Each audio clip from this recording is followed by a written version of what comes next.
Hello everyone and welcome back to another video. Another day brings us another preview. This time it is the Sons of Corax, the sneaky beakers as I like to call them. Yesterday was of course the Sons of the Gorgon himself. It was the Iron Hands. They had some pretty awesome stuff. So let's jump in and let's see what the Raven Guard get, because I have a feeling that these guys are going to be sneaking around and doing a lot of damage from the shadows. Do you know one thing I've noticed, by the way, about these both articles, this one included, of course, is that with the Ultramarine one and with the White Scar one, we got a really cool, like, little animated trailer. But with the Raven Guard and the Iron Hands, we didn't get that at all. I'm kind of let down because those little animated trailers were really, really awesome. Also, adding to that, there's no dice. Someone mentioned this the other day to me and said, hey, Rara, have you noticed there's no dice for the Raven Guard or the Iron Hands? And I was like, do you know what? I know, yeah. Where the hell are the actual dice for these two armies? We know Salamander's getting some because we saw the packaging, which was labelled on White Scar dice, which I find kind of hilarious. Hopefully, my Imperial Fist gets some. Maybe it's just like a packaging error and they need to like redo it or something. Maybe that's the only thing I can think of, because only doing it for the Ultramarines and White Scars is pretty crappy. I'm not gonna try and sugarcoat that. If I miss out on my glorious Imperial Fist dice, then things will get slung around the room. It's as simple as that. Anyway, back to the Raven Guard. This is what this video is about. So who are the Raven Guard? The Raven Guard are the first founding chapter formed from the core survivors of their Primarch's Legion in the aftermath of the Horus Heresy. Corax was foremost among his brothers in the art of stealth warfare, and he passed these skills onto his gene sons, so they became unsurpassed in this field. Clad in midnight black power armor, the Raven Guard are the one with the shadows, emerging from the darkness to slaughter the enemies of mankind with a cold, silent fury. So basically, these guys like to sneak around and shoot people from the shadows. It's as simple as that. These are the Imperial's top tier stealth troops. That is my whole onlook on the Raven Guard. So it says on the battlefield, the Raven Guard are an incredibly hard target at range, gaining the benefit of cover against any ranged attacks that originate from more than 12 inches away. Okay, so what, they're constantly in cover? Yeah, that's what it says. And inflicting -1 hit penalty against range attacks if they're already in cover. Oh, that's okay. So if you're in cover, you're -1 to hit. Well, okay, that's pretty decent. I'm wondering if that works against the Imperial Fists. Does the Imperial Fist nullify that since we ignore cover? That would be a little debate. I wonder if anyone can clear that up. Any Raven Guard fans, if I brought my Imperial Fist force who ignore cover, does that mean that your guys basically don't benefit from the cover at range attacks from 12 inches away? So it's just like firing at a normal armor, let's say? I think I'm right in saying that. So it says this gives the Raven Guard an enormous advantage at range. It certainly does, bar the Imperial Fist, as their enemy's firepower will be heavily negated while other remains murderously effective. To stand a chance, your opponent will have to get up close and personal with your Raven Guard, enabling you to prepare a sudden violent welcome and spring a deadly counter attack. One of the main problems, if you're playing Primaris, I personally find, is that you really don't have that much for close combat. I know you have the Reavers and stuff, but I don't really find them as effective as chainsaws, power swords, power axes. That's just my personal preference. I absolutely love the aggressors in close quarter combat because they have the big power fists and stuff, and of course with the extra one to the extra attack now you get when you charge in or be charged, it is amazing. But it's getting the aggressors across the field because these boys are big fat boys, and yeah, it's just a bit of a pain getting them into the actual melee range. You have to like get a repulsor, zoom them up, jump them out, and then try and get into combat that way. That is the most effective way I found of getting those guys into the thick of things. But all in all, that is really, really good. I really, really like that. A lot of armies, actually, more or less this whole edition is focused on range, I personally think. So the Raven Guard countering range, I think that is a massive, massive buff for them. Huge buff. So yeah, it forces your opponent to basically push up the board, which, if you play it right, could work to your advantage. It goes on to say an integral part of covert warfare lies in the elimination of the enemy's command structure. Of course, kill the head. the body dies. Something that the Raven Guard Strike Force fights as one to achieve. After all, there is no fun in sneak around the place if you can't pull off a good old-fashioned assassination. That is absolutely, definitely true. As such, if you field an army comprised of only Raven Guard units rather than as an allied detachment, this is the thing that they're trying to get rid of now, is soup, and they're doing this because you have these kind of benefits. So the allied detachment in an Imperial army, you'll benefit from surgical strike ability, a powerful bonus that makes tactical combat doctrines brutally effective when engaging enemy characters. So surgical strikes is up on the screen now. It says warriors of the Raven Guard spring their ambushes with perfect timing and coordination to eliminate the enemy's command structure. Whilst this tactical doctrine is active, when resolving an attack made by a model with this ability against a character unit, you can add 1 to the hit rolls and wound rolls. Okay, that is very, very good. What, just off the top of my head, I'm thinking eliminators. A bunch of sniper eliminators with the +1 to hit rolls, +1 to wound rolls. That could be very, very deadly because the eliminators can target characters no matter where they are. They can bloody shoot around walls and all that kind of stuff. These guys are very, very, very, very...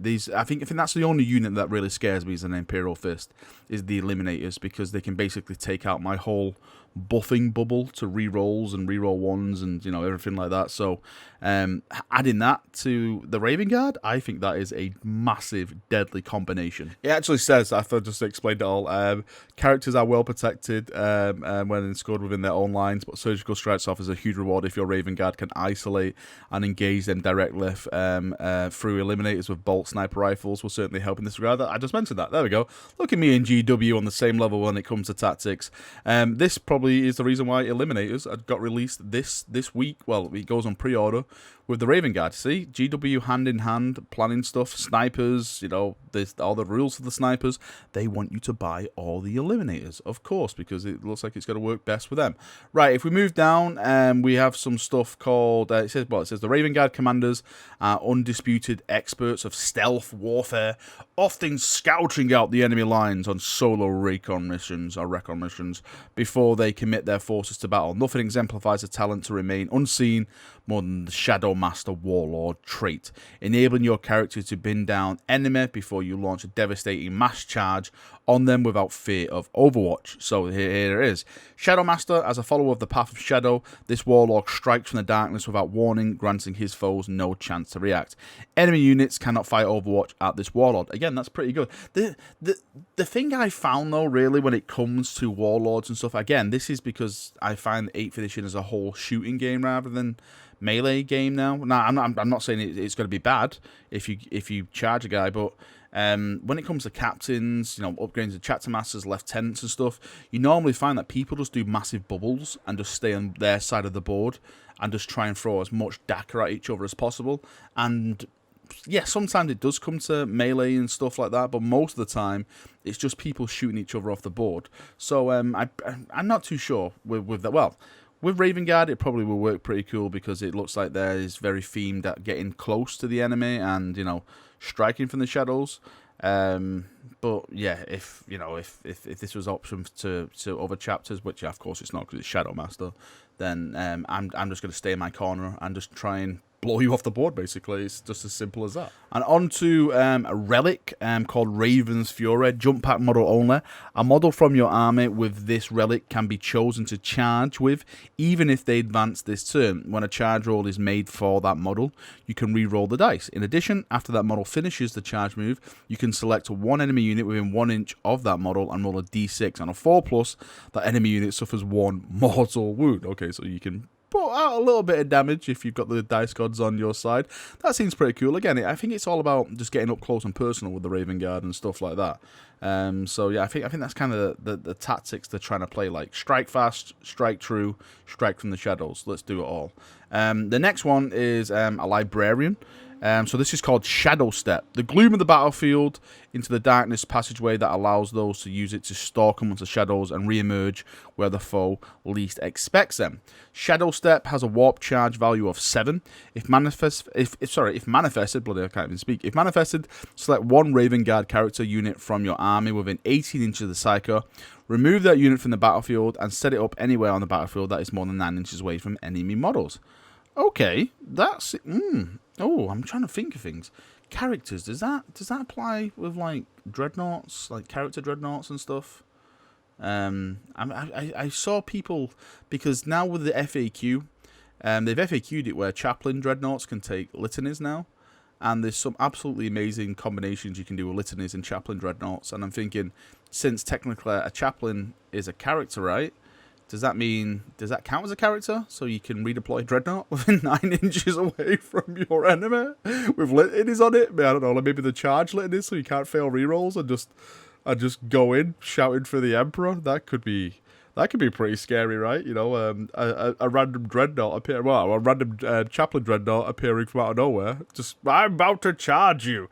You shall die, brother. And the last little peek of the rules we got is, of course, a Raven Guard stratagem. This is called False Flight.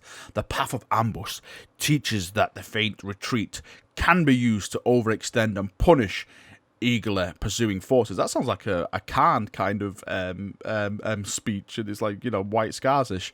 Use this stratagem when a Raven Guard unit from your army falls back. This unit can shoot and charge in this turn. Okay, so you can fall back and basically just, it's like it never fell back at all. You can just decker and get right back in there. Okay, that's pretty cool. And moving on to the last bit of this article, which is, of course, the contents. We went through the contents the other day. It's more or less just like the same as the Iron Hand one, but, you know, changed to the Raven Guard.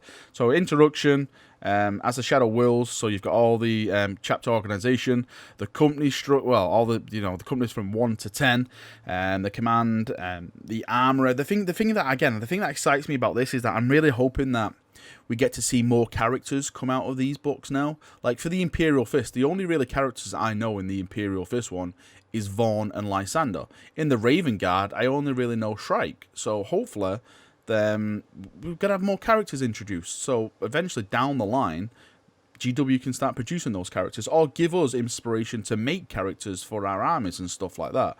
You can see all the rest, like the Ravens, the Master of Shadows, Sons of Corax. It's got the Warlord traits, relics, special issue war gear stratagems, tactical objectives, Raven Guard name generator. I cannot wait to see the Imperial Fist name generator. If it hasn't got like Valrak in there, then I'm going to be really, really upset. Right, I think that is basically it. Yeah, pre-orders are coming this Saturday. This Saturday is, let me just get my calendar up, the 14th. So pre-orders on the 14th, release on the 21st of September. I don't know what else they're going to show us through the week now. I know the next big reveal for Psychic Awakening is going to be Monday. So we shall see indeed, brothers. Hopefully they'll preview maybe some of the dice and stuff this week, and we can have a nice little gandy at that and see what the hell is going on that front.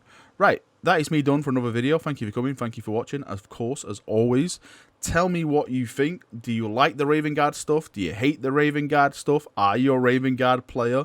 Are you going to be starting a Raven Guard army because, you know, you love the sound of all this stuff? Or you just, you know, this is finally push you over to jump in and do, I don't know, a Space Marine Force? Let me know in the comments, and we can have a nice little chat, of course, down there as always. Thank you for coming. Thank you for watching. See you now, and bye-bye.